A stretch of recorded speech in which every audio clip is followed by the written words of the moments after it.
Hello there, it's me Lara again. In this morsel I'm going to introduce to you some important concepts involved in workload management or batch systems. This will be done by answering a number of burning questions that you must have at this point. Where does a batch system fit in? By now you should be familiar with the typical setup of an HPC system and what your HPC system setup will look like for the duration of the competition. We will quickly revisit this concept so that I can show you where the workload management system fits in. Looking at this basic representation, we can see that an HPC cluster typically comprises of three components: a head node, a number of worker nodes, and a shared file system. As we now know, the head node often functions as an access gate to the cluster. The head node can also contain the workload management system. In this way, the user, that's you, can log into the head node and use the batch system to schedule jobs to run on the cluster. The cluster comprises of a number of compute nodes with different hardware resources. Assignment of these resources is the function of the workload manager.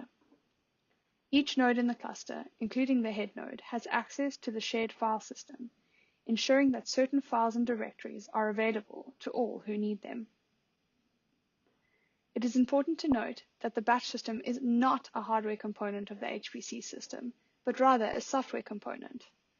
It is also not always the case that the system is installed on the head node. The batch system could run from its own dedicated server. Now that we have an idea of where batch systems fit in, we are going to answer the question, why use a batch system?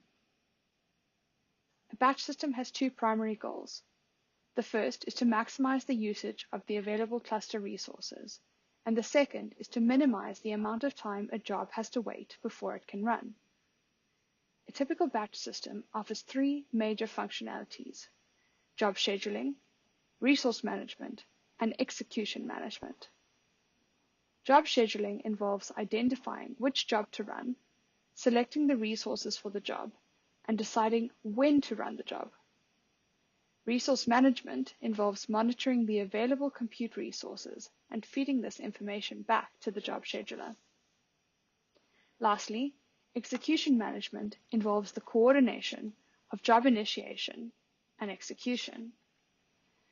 These functionalities could be provided by multiple pieces of software which are coordinated to function as a complete workload management system, or by a single piece of software comprising of all components required for a fully functional batch system. Now that we know that batch systems are all about job management, we could be asking ourselves, what exactly is a job?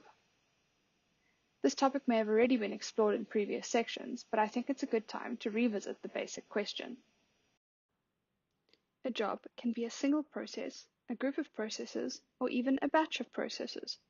Remember that a process is an instance of a computer program that is being executed by one or many threads. There are different types of jobs. Interactive jobs allow users to interact with applications in real time by giving them direct access to a compute node to run these applications, typically via a shell on the node.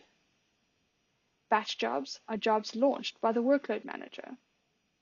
This is typically on the head node or management node. Rather than having direct real-time access to a shell, users submit a script containing a list of shell commands in their intended order to be launched on a single node or across multiple nodes. Jobs may be sequential or parallel. Sequential jobs are unique processes that run on a unique processing element of a unique host. Parallel jobs involve multiple processes running across cores or even hosts that communicate using specialized message passing packages such as OpenMP or MPI. Parallel jobs are further divided into shared memory and distributed memory parallel jobs. Shared memory parallel jobs run on a host that has multiple processing elements or cores and communicate via shared memory on that host. A popular API that manages this type of communication is OpenMP. Distributed memory parallel jobs may run across several hosts. These hosts communicate via a low latency, high-speed network, often using the MPI message passing standard.